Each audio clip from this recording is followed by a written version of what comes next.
Good morning friends. Prabha study classes में आप सभी का हार्दिक स्वागत है।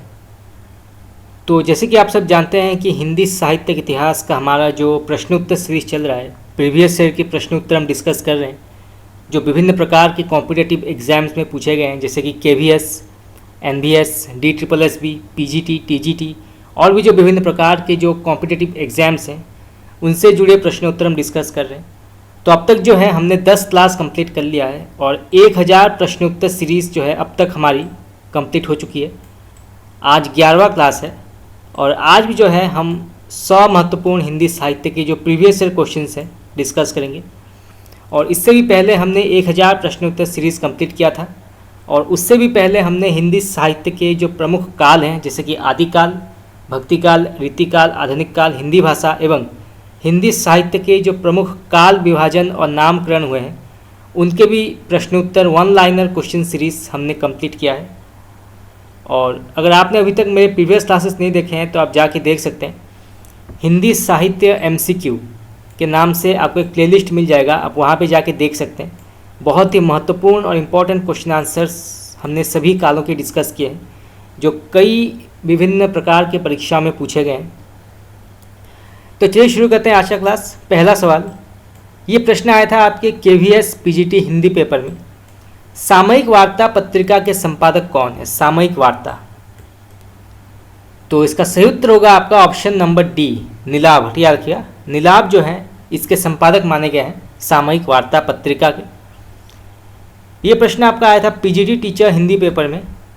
बंगदूत नामक पत्र हिंदी में किसके द्वारा निकाला गया था? तो बंगदूत जो है ये पत्र हिंदी में किसके द्वारा निकाला गया था?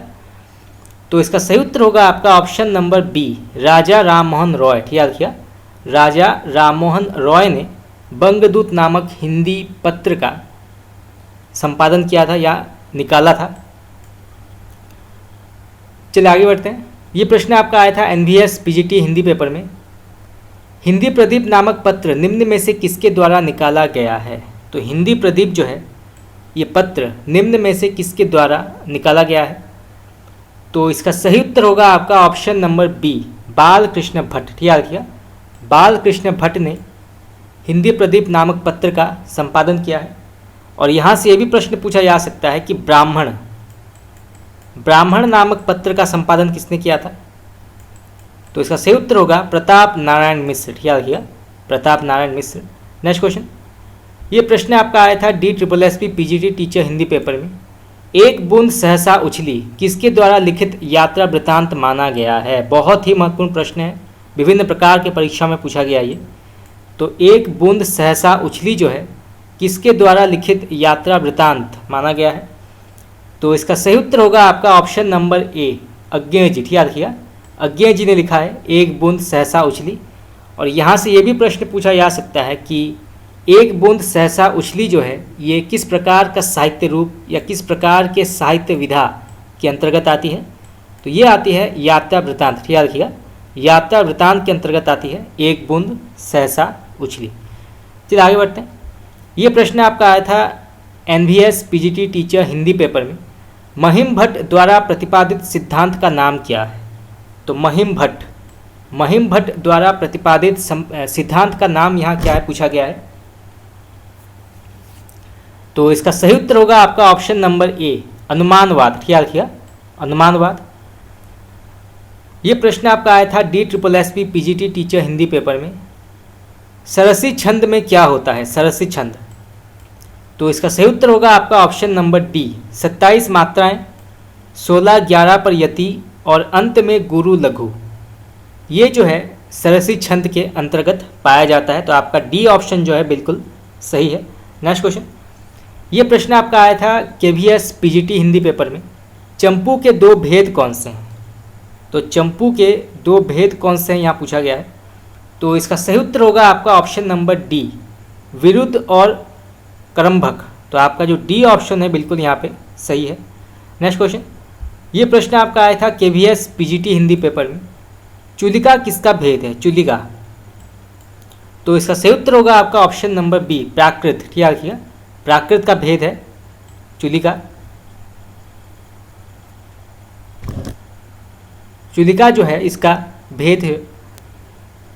चलिए आगे बढ़ते हैं। ये प्रश्न आपका आया था पीजीटी टीचर हिंदी पेपर में। निम्नलिखित में से किस आचार्य ने अलंकार और अलंकार्य में अभेद माना है? तो निम्नलिखित में से जो है किसने अलंकार और अलंकार्य में अभेद माना है, किस आचार्य ने स्वीकार किया है?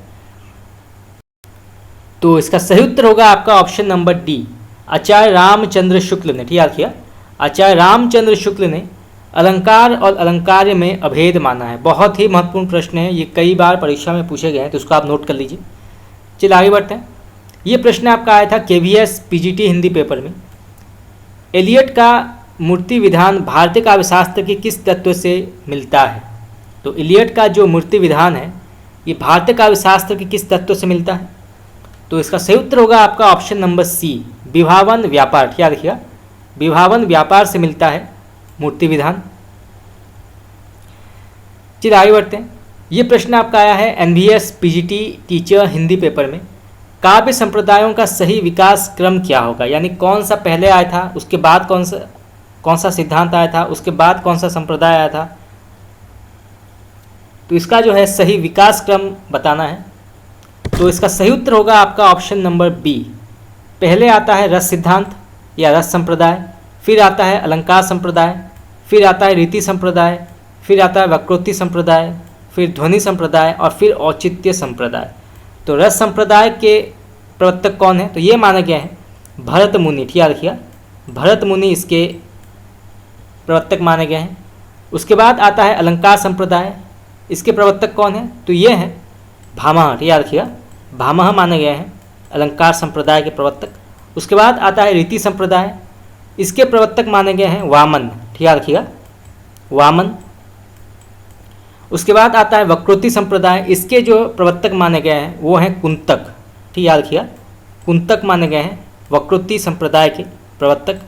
उसके बाद आता है ध्वनि संप्रदाय, इसके प्रवर्तक माने गए हैं आनंद वर्धन। ठीक है, रखिएगा आनंद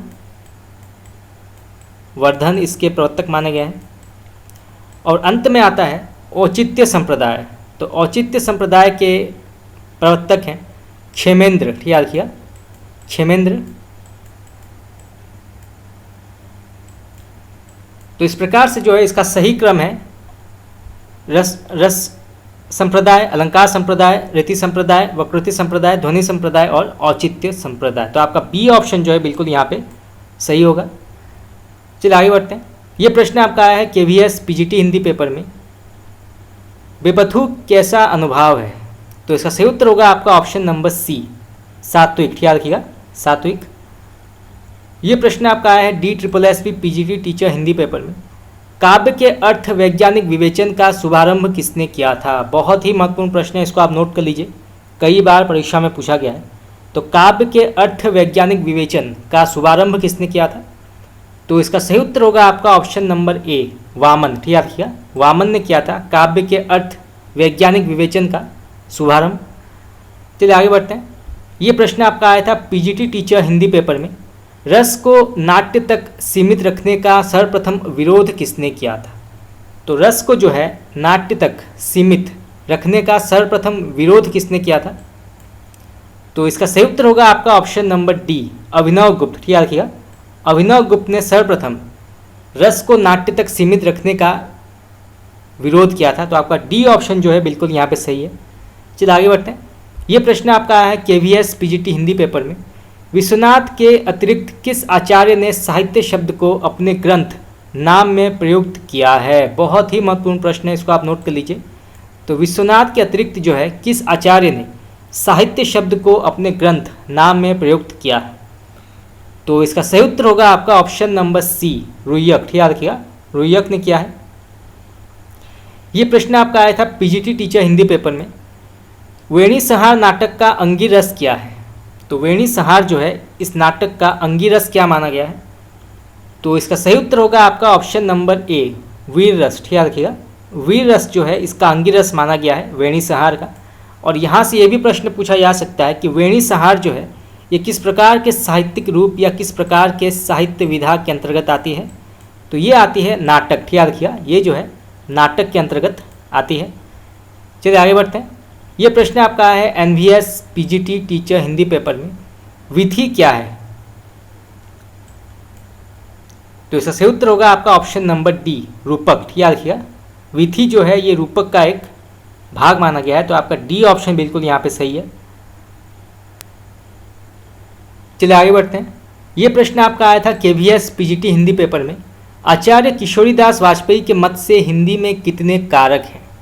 तो आचार्य किशोरीदास वाजपेयी के मत से जो है हिंदी में कितने कारक माने गए हैं? तो इसका सही उत्तर होगा आपका ऑप्शन नंबर ए, 6। याद रखिएगा, 6। ये प्रश्न आपका आया था केवीएस पीजीटी में। निम्नलिखित में से कौन व्याकरण ग्रंथ के रूप में प्रतिष्ठित है? तो निम्नलिखित में से जो है कौन व्याकरण ग्रंथ के रूप में प्रतिष्ठित है? तो इसका सही उत्तर होगा आपका ऑप्शन नंबर बी, उक्ति व्यक्ति प्रकरण। याद रखिएगा, उक्ति व्यक्ति प्रकरण जो है ये व्याकरण ग्रंथ के रूप में प्रतिष्ठित है। और इसके लेखक कौन है? तो इसके लेखक माने गए हैं दामोदर शर्मा। याद रखिएगा, दामोदर शर्मा इसके लेखक माने गए हैं। इसके अलावा राउलवेल के लेखक कौन है? तो इसके लेखक माने गए हैं रोड़ा कवि। याद रखिएगा, ये भी कई बार प्रश्न जो है परीक्षा में पूछा जाता है कि राउलवेल के लेखक कौन है, तो वो हैं रोड़ा कवि। उसके बाद आता है वर्ण रत्नाकर, इसके लेखक कौन है? तो ये लिखा है ज्योतिश्वर ठाकुर ने। याद रखिएगा, ज्योतिश्वर ठाकुर ने लिखा है वर्ण रत्नाकर। ये भी प्रश्न कई बार परीक्षा में पूछा जाता है। इसके अलावा जो कुवलय माला है इसके लेखक हैं उद्यतन सूरी। याद रखिएगा, उद्यतन सूरी इसके लेखक माने गए हैं। तो इसको आप नोट कर लीजिए, परीक्षा में ये पूछा जा सकता है। चलिए आगे बढ़ते हैं। ये प्रश्न आपका आया था केवीएस पीजीटी हिंदी पेपर में। आधुनिक व्याकरण की दृष्टि से ब वर्ण का वैशिष्ट्य क्या है? तो इसका सही उत्तर होगा आपका ऑप्शन नंबर बी, द्व्योष्ठ्य, स्पर्श, अल्पप्राण, घोष और निरनुनासिक। तो आपका बी ऑप्शन जो है बिल्कुल यहाँ पे सही है। चलिए आगे बढ़ते हैं। ये प्रश्न आपका आया था पीजीटी टीचर हिंदी पेपर में।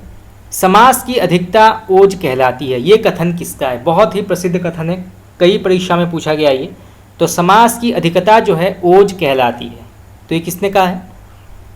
तो इसका सही उत्तर होगा आपका ऑप्शन नंबर बी, वामन। याद रखिएगा, वामन ने कहा है कि समास की अधिकता जो है ओज कहलाती है। तो इसको आप नोट कर लीजिए, परीक्षा में ये पूछा जा सकता है।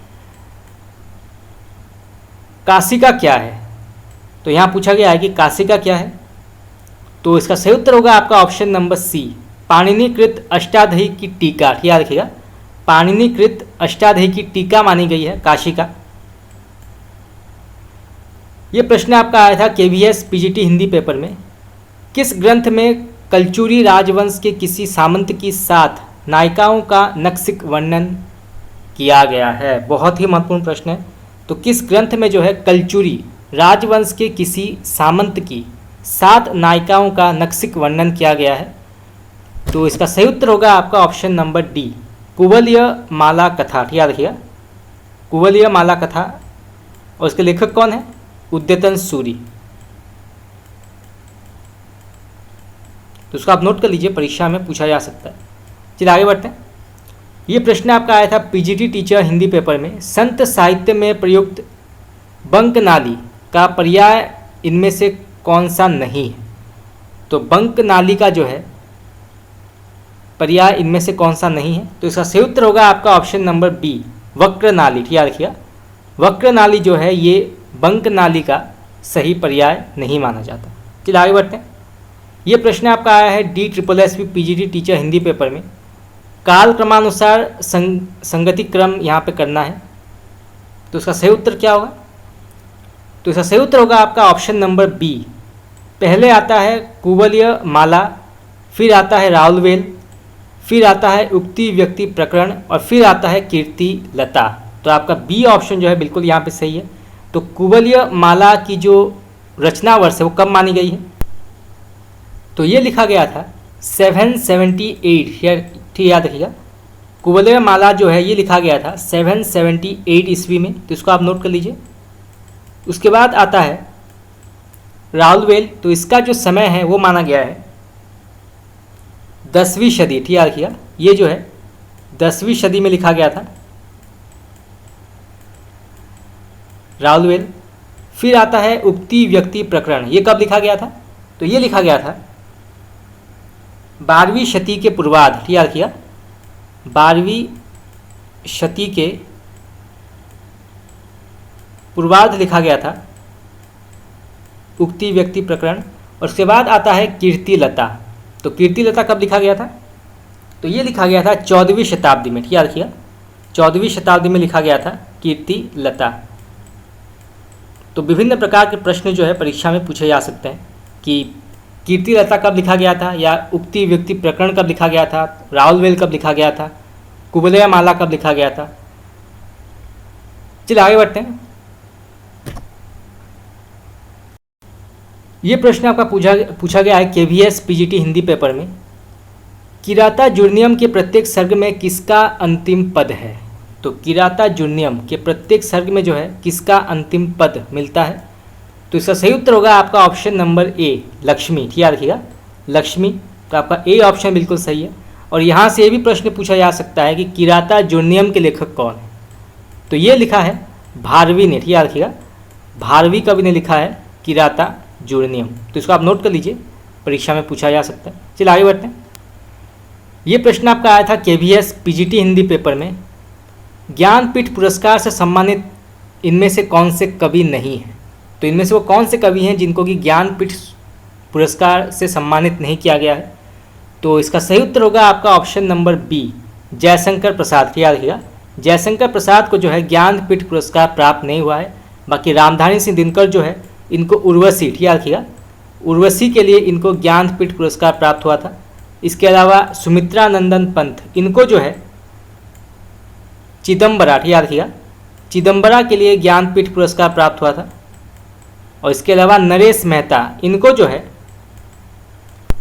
साहित्यिक सेवाओं के लिए, याद रखिएगा, साहित्यिक सेवाओं के लिए 1992, याद रखिएगा, 1992 में नरेश मेहता को ज्ञानपीठ पुरस्कार प्राप्त हुआ था। तो विभिन्न प्रकार के प्रश्न जो है यहाँ से पूछे जा सकते हैं। चलिए आगे बढ़ते हैं। ये प्रश्न आपका आया था KVS PGT हिंदी पेपर में। यहाँ पे दो सूची दिए गए हैं, सूची 1 और सूची 2। सूची 1 में जो है हिंदी साहित्य के प्रारंभिक काल के नाम है और सूची 2 में कवियों के नाम है। तो पहला आता है आदिकाल। तो आदिकाल से कौन आते हैं? तो वो हैं अमीर खुसरो। याद रखिएगा, अमीर खुसरो आते हैं आदिकाल से। उसके बाद आता है भक्तिकाल। तो भक्तिकाल के अंतर्गत कौन आते हैं? तो वो हैं मलिक मोहम्मद जायसी। याद रखिएगा, मलिक मोहम्मद जायसी आते हैं। उसके बाद आता है रीतिकाल। तो इसके अंतर्गत कौन आते हैं? तो ये आते हैं आलम कवि। याद रखिएगा, आलम। और फिर आता है आधुनिक काल। तो इसके अंतर्गत आते हैं भारतेंदु हरिश्चंद्र। याद रखिएगा, भारतेंदु हरिश्चंद्र। तो यहाँ से जो है आपका सही उत्तर होगा ऑप्शन नंबर सी। चलिए आगे बढ़ते हैं।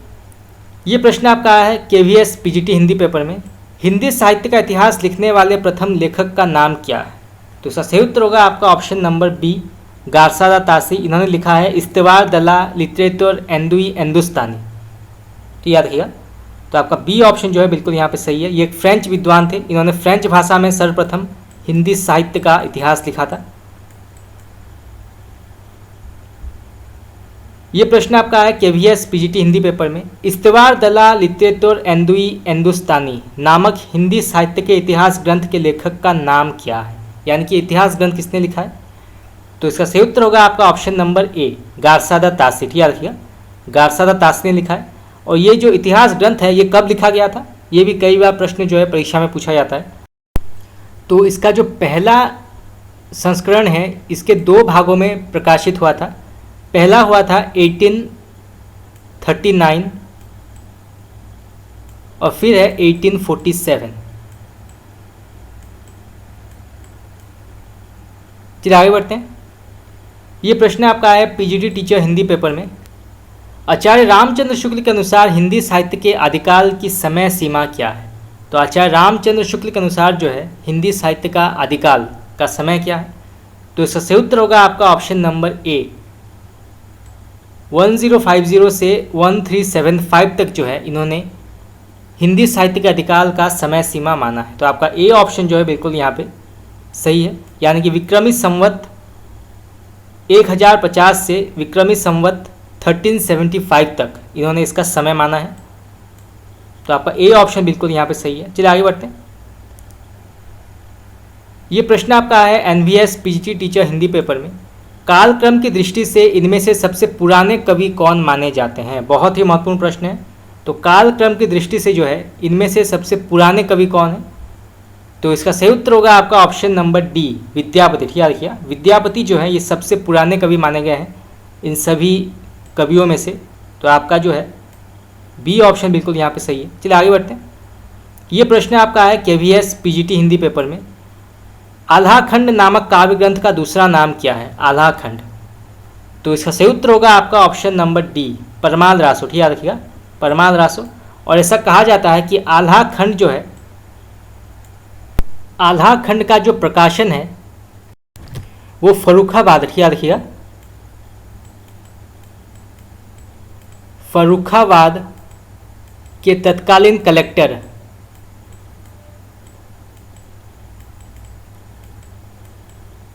चार्ल्स इलियट ने किया था। ठीक है, रखिएगा आल्हाखंड का जो प्रकाशन है वो फर्रुखाबाद के तत्कालीन कलेक्टर चार्ल्स इलियट ने किया था। तो यहाँ से जो है कई प्रकार के प्रश्न जो है पूछे जा सकते हैं। चलिए आगे बढ़ते हैं। ये प्रश्न आपका है केवीएस पीजीटी हिंदी पेपर में, खड़ी बोली में सबसे पहले काव्य सृजन करने वाले कवि कौन है। तो खड़ी बोली में सबसे पहले काव्य रचना किसने की थी, तो इसका सही उत्तर होगा आपका ऑप्शन नंबर ए, अमीर खुसरो। याद रखिएगा, खड़ी बोली भाषा में सर्वप्रथम काव्य सृजन किया था अमीर खुसरो ने। तो आपका ए ऑप्शन बिल्कुल यहाँ पे सही है। चलिए आगे बढ़ते हैं।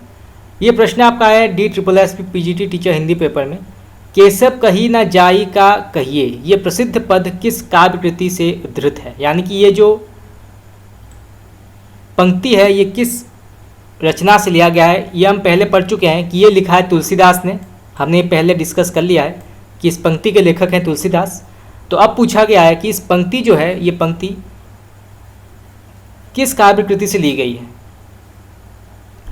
तो इसका सही उत्तर होगा आपका option number D, Vinay Patrika. ठीक है, याद रखिएगा विनय पत्रिका से ली गई है, केशव कही ना जाई का कहिए, और इसके लेखक हैं तुलसीदास।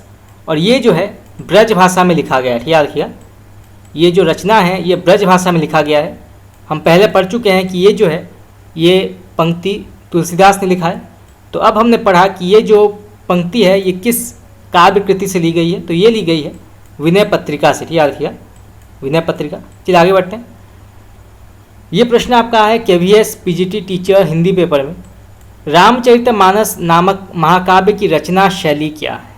तो रामचरितमानस जो है इसकी रचना शैली क्या मानी गई है, तो इसका सही उत्तर होगा आपका ऑप्शन नंबर ए, दोहा चौपाई शैली। ठीक है, रखिएगा ये जो है दोहा चौपाई शैली के अंतर्गत आती है। और यहाँ से ये भी प्रश्न पूछा जा सकता है कि रामचरितमानस जो है ये किस प्रकार के साहित्य रूप या किस प्रकार के साहित्य विधा के अंतर्गत आती है। तो ये आती है महाकाव्य। ठीक है, रखिएगा महाकाव्य के अंतर्गत आती है रामचरितमानस। चलिए आगे बढ़ते हैं। ये प्रश्न आपका आया है पीजीटी टीचर हिंदी पेपर में, अवधी एवं ब्रजभाषा दोनों में रचना करने वाले कवि कौन है। तो वो कौन से कवि हैं जिन्होंने कि अवधी और ब्रजभाषा दोनों में रचनाएं लिखी हैं।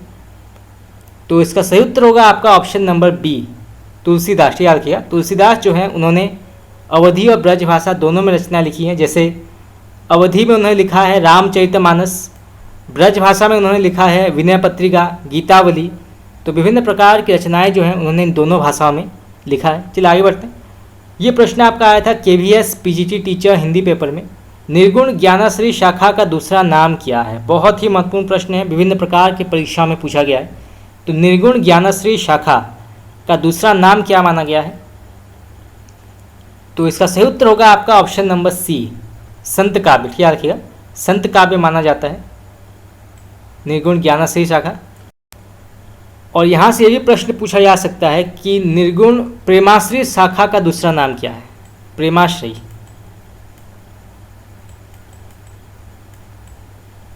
तो निर्गुण प्रेमाश्री शाखा का दूसरा नाम है सूफी साहित्य। याद रखिएगा सूफी साहित्य। तो निर्गुण ज्ञानाश्री शाखा का दूसरा नाम है संत साहित्य और निर्गुण प्रेमाश्री शाखा का दूसरा नाम है सूफी साहित्य। तो उसको आप नोट कर लीजिए, परीक्षा में पूछा जा सकता है। और राम भक्ति शाखा, कृष्ण भक्ति शाखा, ये जो है सगुण भक्ति के अंतर्गत आते हैं। चलिए आगे बढ़ते हैं। ये प्रश्न आपका है NVS PGT teacher Hindi paper में, निम्नलिखित में से अष्टछाप के कवि इनमें से कौन नहीं है? तो इनमें से जो है कौन अष्टछाप के अंतर्गत नहीं आते हैं? तो इसका सही उत्तर होगा आपका ऑप्शन नंबर बी, मलुकदास। याद किया, मलुकदास जो हैं ये अष्टछाप के अंतर्गत नहीं आते हैं। चलिए आगे बढ़ते हैं। ये प्रश्न आपका है KVS PGT teacher Hindi paper में, अष्टछाप के संस्थापक कौन थे? ये कई बार प्रश्न पूछा गया है परीक्षा में। तो अष्टछाप के संस्थापक कौन है? तो इसका सही उत्तर होगा आपका ऑप्शन नंबर डी, विट्ठलनाथ। याद किया, विट्ठलनाथ जो वल्लभाचार्य के पुत्र थे और 1565 में अष्टछाप की स्थापना हुई थी। तो ये जो है कई बार प्रश्न परीक्षा में पूछा जाता है। चलिए आगे बढ़ते हैं। ये प्रश्न आपका है केवीएस पीजीटी हिंदी पेपर में, कृष्ण गीतावली नामक काव्य ग्रंथ के रचयिता कौन है? तो कृष्ण गीतावली नामक काव्य ग्रंथ के रचयिता कौन है? तो इसका सही उत्तर होगा आपका ऑप्शन नंबर ए, तुलसीदास। याद किया, तुलसीदास। ये प्रश्न आपका है KVS PGT teacher Hindi paper में, अमिय हलाहल मद भरे श्वेत श्याम रत्नार, जियत मरत झुकी झुकी परत जिही चितवत इकबार। बहुत ही प्रसिद्ध दोहे हैं, कई बार परीक्षा में पूछा गया है। तो ये किसने लिखा है? खास करके अमिय हलाहल मद भरे श्वेत श्याम रत्नार, ये कई बार विभिन्न प्रकार के परीक्षा में पूछा गया है। तो ये पॉइंट आप नोट कर लीजिए। तो ये किसने लिखा है? तो इसका सही उत्तर होगा आपका ऑप्शन नंबर डी, रसलिन। याद रखिएगा, रसलिन कवि ने लिखा है। चलिए आगे बढ़ते हैं। ये प्रश्न आपका है KVS PGT teacher Hindi paper में, बिहारी रीतिकाल की किस काव्यधारा के कवि माने जाते हैं? बहुत ही महत्वपूर्ण प्रश्न है। तो बिहारी लाल जो हैं ये किस काव्यधारा के कवि माने जाते हैं रीतिकाल के?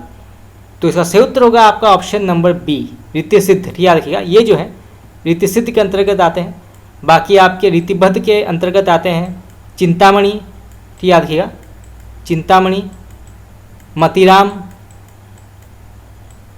भूषण, ये जो हैं रीतिबद्ध के अंतर्गत आते हैं। इसके अलावा कुछ आलोचकों ने, कुछ इतिहासकारों ने जो है केशव दास को भी रीतिबद्ध के अंतर्गत रखा है, परंतु आचार्य रामचंद्र शुक्ल ने जो है चिंतामणि को रीतिकाल का प्रवर्तक माना है, ना कि केशव दास को। आचार्य रामचंद्र शुक्ल ने केशव दास को रीतिकाल के अंतर्गत नहीं रखा है। और रीतिमुक्त के अंतर्गत कौन आते हैं? तो रीतिमुक्त के अंतर्गत आते हैं घनानंद। याद रखिएगा, घनानंद आते हैं, बोधा आते हैं, आलम, ठाकुर, ये जो है प्रमुख रीतिमुक्त धारा के लेखक माने जाते हैं। चलिए आगे बढ़ते हैं। ये प्रश्न आपका है KVS PGT teacher Hindi paper में, भूषण दो राजाओं के दरबारी कवि थे, इनमें से पहले थे शिवाजी और दूसरे कौन थे? तो भूषण कवि जो थे ये दोनों राजाओं के दरबारी कवि माने जाते थे। तो पहले थे शिवाजी, तो दूसरे कौन है? तो इसका सही उत्तर होगा आपका ऑप्शन नंबर सी, छत्रसाल। क्या रखिएगा, छत्रसाल के भी दरबारी कवि माने जाते हैं कवि भूषण, इसलिए उन्होंने लिखा है छत्रसाल शतक। याद रखिएगा, ये कई बार प्रश्न पूछा जाता है। उन्होंने छत्रसाल शतक लिखा है। और शिवाजी, छत्रपति शिवाजी महाराज के ऊपर लिखा है इन्होंने शिवा बावनी। याद रखिएगा, शिवा बावनी। इसके अलावा शिवराज भूषण, ये जो है छत्रपति शिवाजी महाराज के जीवन पर आधारित है।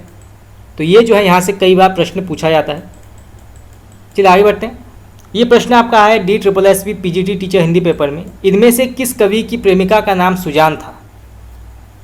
तो इसका सही उत्तर होगा आपका ऑप्शन नंबर सी, घनानंद। याद रखिएगा, घनानंद की प्रेमिका का नाम जो है सुजान था। ये प्रश्न आपका है कि पीजीटी टीचर हिंदी पेपर में, इन मुसलमान हरिजन पे कोटिन हिंदू वारिये लिखने वाले कवि कौन है? तो इसका सही उत्तर होगा आपका option number D, Bharatendu Harishchandra. याद रखिएगा, ये लिखा है भारतेंदु हरिश्चंद्र ने। ये प्रश्न आपका है NVS PGT teacher Hindi paper में, एक भारतीय आत्मा निम्न में से किस कवि का उपनाम माना जाता है? तो इसका सही उत्तर होगा आपका option number B, Makhanlal Chaturvedi. याद रखिएगा, माखनलाल चतुर्वेदी। यहाँ से ये भी प्रश्न पूछा जा सकता है कि जो पंक्ति है ये किस पर आधारित है, या किस पर जो है भारतेंदु हरिश्चंद्र ने लिखा है? तो ये लिखा है रसखान पर, याद रखिएगा, ये जो है रसखान पर उन्होंने लिखा है ये पंक्ति, तो इसको आप नोट कर लीजिए, परीक्षा में पूछा जा सकता है।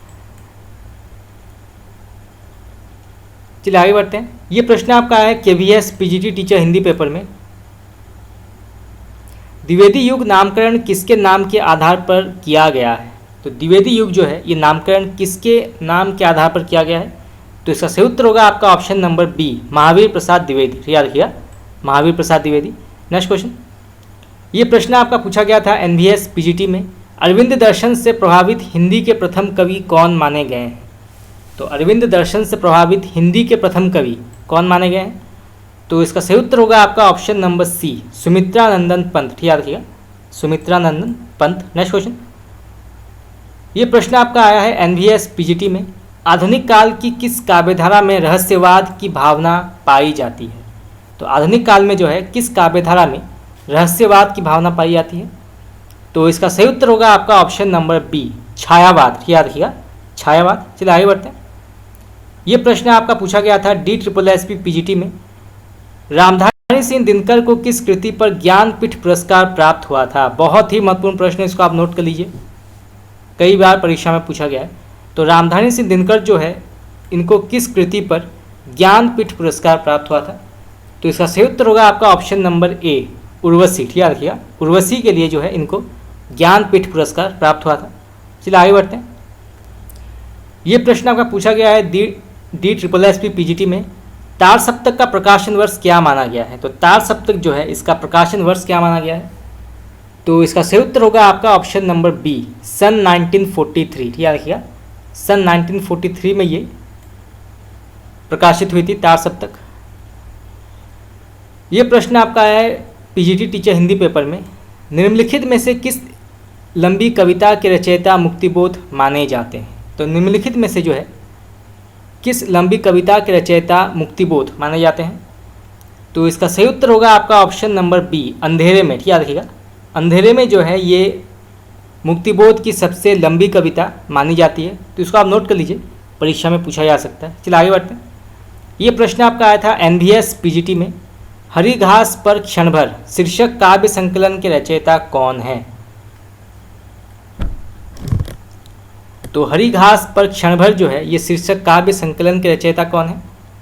तो इसका सही उत्तर होगा आपका ऑप्शन नंबर सी, अज्ञेय। याद रखिएगा, अज्ञेय की प्रसिद्ध काव्य संकलन मानी गई है हरी घास पर क्षण भर। ये प्रश्न आपका है DSSP PGT में। कवि धूमिल का पूरा नाम क्या था? तो कवि धूमिल का पूरा नाम क्या था? तो उनका सही उत्तर होगा आपका option number C, Sudama Pandey. याद रखिएगा, सुदामा पांडेय। ये प्रश्न आपका है PGT में। मंगलसूत्र शीर्षक अधूरे उपन्यास के लेखक का नाम क्या है? तो मंगलसूत्र जो है एक अधूरा उपन्यास माना गया है, तो इसके लेखक कौन है? तो इसका सही उत्तर होगा आपका option number B, Munshi Premchand. याद रखिएगा, मुंशी प्रेमचंद ने लिखा है मंगलसूत्र। यहाँ से भी प्रश्न पूछा जा सकता है कि मंगलसूत्र जो है ये किस प्रकार के साहित्यिक रूप या किस प्रकार के साहित्य विधा के अंतर्गत आती है? तो ये आती है उपन्यास के अंतर्गत। याद रखिएगा, उपन्यास के अंतर्गत आती है। चलिए आगे बढ़ते हैं। ये प्रश्न आपका आया था DSSP PGT में। वारेन हेस्टिंग का सांड शीर्षक कहानी के लेखक कौन है? तो वारेन हेस्टिंग का सांड जो है ये शीर्षक कहानी के लेखक कौन है? तो इसका सही उत्तर होगा आपका ऑप्शन नंबर सी, उदय प्रकाश। याद रखिएगा, ये जो है उदय प्रकाश ने लिखा है। और यहाँ से ये भी प्रश्न पूछा जा सकता है कि वारेन हेस्टिंग का सांड जो है ये किस प्रकार के साहित्यिक रूप क्या विधा के अंतर्गत आती है? तो ये आती है कहानी के अंतर्गत। याद रखिएगा, कहानी के अंतर्गत आती है। चलिए आगे बढ़ते हैं। ये प्रश्न आपका है KVS PGT हिंदी पेपर में। इनमें से किस ग्रंथ के लेखक रामविलास शर्मा माने जाते हैं? तो इनमें से किस ग्रंथ के लेखक जो है रामविलास शर्मा, डॉक्टर रामविलास शर्मा माने जाते हैं? तो इसका सही उत्तर होगा आपका ऑप्शन नंबर डी, भारत में अंग्रेजी राज और मार्क्सवाद। याद रखिएगा, भारत में अंग्रेजी राज और मार्क्सवाद के लेखक हैं डॉक्टर रामविलास शर्मा। तो हिंदी साहित्य की भूमिका ये किसने लिखा है? ये भी कई बार प्रश्न जो है परीक्षा में पूछा जाता है। तो ये लिखा है आचार्य हजारी प्रसाद द्विवेदी ने। याद रखिएगा, हजारी प्रसाद द्विवेदी ने लिखा है हिंदी साहित्य की भूमिका। इसके अलावा निराला आत्महंता आस्था निराला आत्महंता आस्था जो है इसके लेखक कौन है? तो ये लिखा है दूतनाथ सिंह ने। याद रखिएगा, दूतनाथ सिंह ने लिखा है निराला आत्महंता आस्था। और इसके बाद जो है मध्यकालीन बोध का स्वरूप, ये किसने लिखा है? तो ये लिखा है आचार्य हजारी प्रसाद द्विवेदी ने। तो यहाँ से जो है कई प्रकार के प्रश्न पूछे जा सकते हैं, तो इसको आप नोट कर लीजिए। चलिए आगे बढ़ते हैं। ये प्रश्न आपका आया था पीजीटी टीचर हिंदी पेपर में, दूसरी परंपरा की खोज के लेखक कौन है? दूसरी परंपरा की खोज, तो इसका सही उत्तर होगा आपका option number C, Namvar Singh. याद रखिएगा, नामवर सिंह ने लिखा है दूसरी परंपरा की खोज। चलिए आगे बढ़ते हैं। ये प्रश्न आपका आया है केवीएस पीजीटी में, इनमें से कौन ललित निबंधकार नहीं है? तो इनमें से जो है कौन एक ललित निबंधकार नहीं माने जाते हैं? तो इसका सही उत्तर होगा आपका ऑप्शन नंबर बी, आचार्य रामचंद्र शुक्ल जो है ये एक ललित निबंधकार नहीं माने जाते हैं। बाकी आचार्य हजारी प्रसाद द्विवेदी, कुबेरनाथ राय और विद्यानिवास मिश्र, ये तीन जो है प्रमुख इस श्रेणी के अंतर्गत आते हैं, ललित निबंधकार। चलिए आगे बढ़ते हैं। ये प्रश्न आपका आया पीजीटी टीचर हिंदी पेपर में, बसंत आ गया पर कोई उत्कंठा नहीं, शीर्षक निबंध के लेखक का नाम क्या है? तो बसंत आ गया पर कोई उत्कंठा नहीं, तो इसके लेखक कौन माने गए?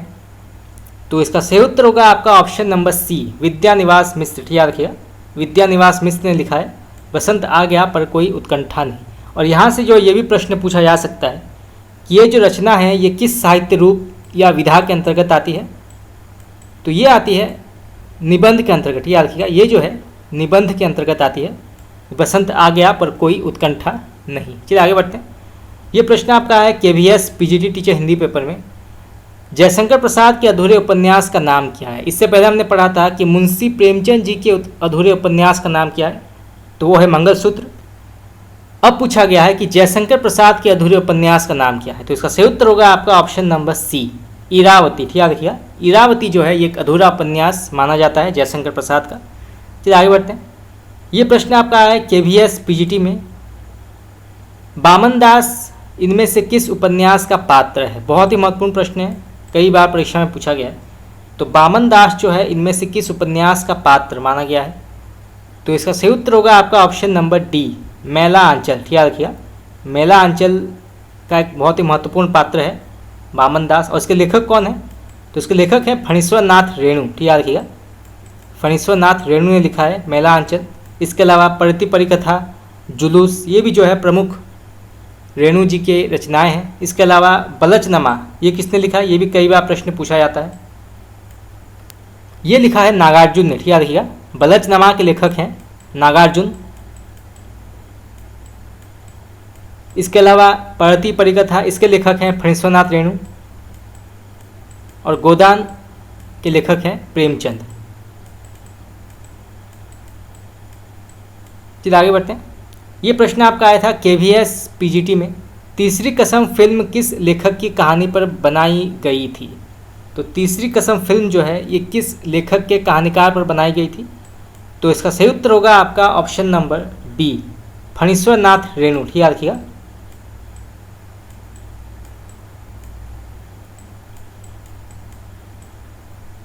तो तीसरी कसम जो है ये फिल्म फणीश्वर नाथ रेणु की कहानी पर बनाई गई है, रेणु जी की लिखी गई एक कहानी पर बनाई गई है फिल्म तीसरी कसम। चलिए आगे बढ़ते हैं। ये प्रश्न आपका है केवीएस पीजीटी हिंदी पेपर में, इनमें से कौन सा उपन्यास राही मासूम रजा द्वारा लिखित माना जाता है? तो इनमें से वो कौन सा उपन्यास है जिसके लेखक राही मासूम रजा है? तो इसका सही उत्तर होगा आपका ऑप्शन नंबर बी, आधा गाँव। याद रखिएगा, आधा गाँव के लेखक हैं राही मासूम रजा। इसके अलावा जो है नूतन ब्रह्मचारी, इसके लेखक कौन माने गए हैं? ये भी कई बार प्रश्न परीक्षा में पूछा गया है कि नूतन ब्रह्मचारी के लेखक कौन है। तो ये लिखा है बाल कृष्ण भट्ट ने। याद रखिएगा, बाल कृष्ण भट्ट ने लिखा है नूतन ब्रह्मचारी। इसके अलावा आधा गांव ये लिखा है राही मासूम रजा ने। काला जल, इसके लेखक हैं गुलशेर खां सानी। याद रखिएगा, गुलशेर खां सानी इसके लेखक माने गए हैं। और इसके बाद जो है पुनर्नवा, इसके लेखक माने गए हैं आचार्य हजारी प्रसाद द्विवेदी। याद रखिएगा, आचार्य हजारी प्रसाद द्विवेदी ने लिखा है पुनर्नवा। चलिए आगे बढ़ते हैं। ये प्रश्न आपका है KVS PGT में, बाणभट्ट की आत्मकथा किस प्रकार का रचना माना जाता है या किस प्रकार की विधा या रूप के अंतर्गत आती है, साहित्यिक रूप के अंतर्गत आती है? तो इसका सही उत्तर होगा आपका ऑप्शन नंबर डी। ये जो है एक प्रकार का उपन्यास माना गया है, याद किया, ये जो है एक प्रकार का उपन्यास माना गया। उसके लेखक का नाम है आचार्य हजारी प्रसाद द्विवेदी। तो यहाँ से जो है कई प्रकार के प्रश्न पूछे जा सकते हैं।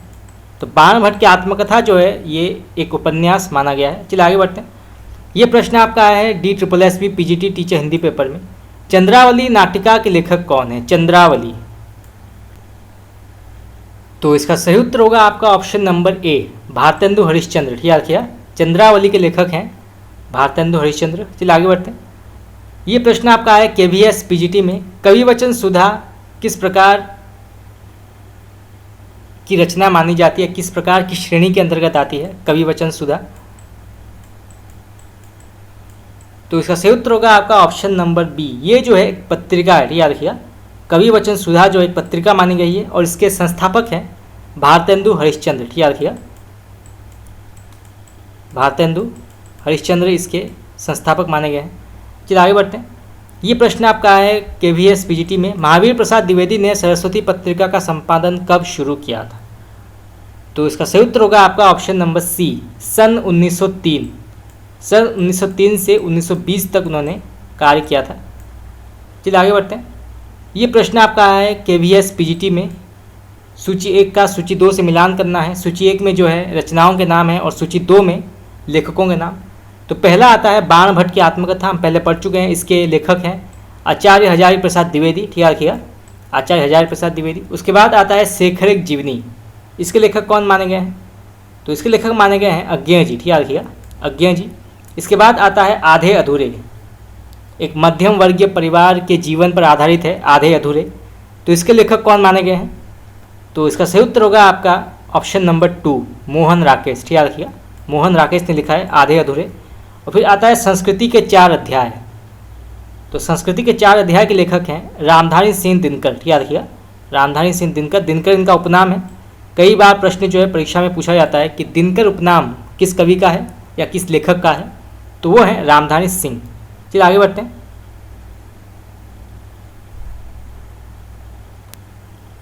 ये प्रश्न आपका आया था PGT टीचर हिंदी पेपर में, प्रेमचंद की अंतिम कहानी कौन सी मानी गई है? तो मुंशी प्रेमचंद जी की अंतिम कहानी कौन सी है? तो इसका सही उत्तर होगा आपका ऑप्शन नंबर बी, कफन। ठीक याद रखिएगा, कफन जो है ये प्रेमचंद जी की अंतिम कहानी मानी गई है। और कफन जो है इसके पात्र बहुत प्रसिद्ध हुए थे हिंदी साहित्य के, और कई बार जो है पात्रों से जुड़े प्रश्न पूछे जाते हैं। तो कफन के महत्वपूर्ण पात्रों के नाम क्या है? तो पहला आता है घीसू। ठीक याद रखिएगा, घीसू आता है। उसके बाद आता है माधव, और फिर आता है बुधिया। ठीक याद रखिएगा, बुधिया आती है। तो घीसू कौन है? ये माधव का पिता है। ठीक याद रखिएगा, ये माधव का पिता है घीसू। इसके अलावा माधव कौन है? तो ये जो है घीसू का पुत्र है। और बुधिया जो है ये माधव की पत्नी है। तो घीसू और माधव जो हैं ये बिल्कुल आलसी किस्म के व्यक्ति हैं, कोई भी काम नहीं करते थे। और बुधिया बहुत ही मेहनती थी, वो अपने परिवार को 2 वक्त का खाना देने के लिए इधर उधर काम करती थी। और घीसू और माधव जो थे ये कुछ दिन काम करते थे और कुछ दिन जो है आराम करते थे। तो इसलिए जो है कोई भी इनको पसंद नहीं करता था।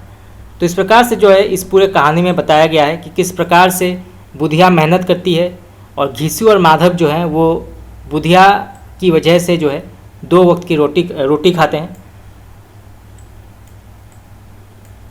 तो फ्रेंड्स आज के लिए इतना ही। आज हमने कुछ और महत्वपूर्ण हिंदी साहित्य के प्रश्नोत्तर डिस्कस किए, और भी बहुत सारे प्रश्नोत्तर सॉल्व करना बाकी है। इसके अलावा जो है हम पाश्चात्य एवं भारतीय काव्यशास्त्र के से जुड़े प्रश्नोत्तर भी डिस्कस करेंगे, जो कि कई बार प्रश्न जो है परीक्षा में पूछे जाते हैं। तो आज के लिए इतना ही। आप लोगों को कैसा लगा क्लास, आप मुझे बता सकते हैं कमेंट करके। आपका बहुत बहुत धन्यवाद।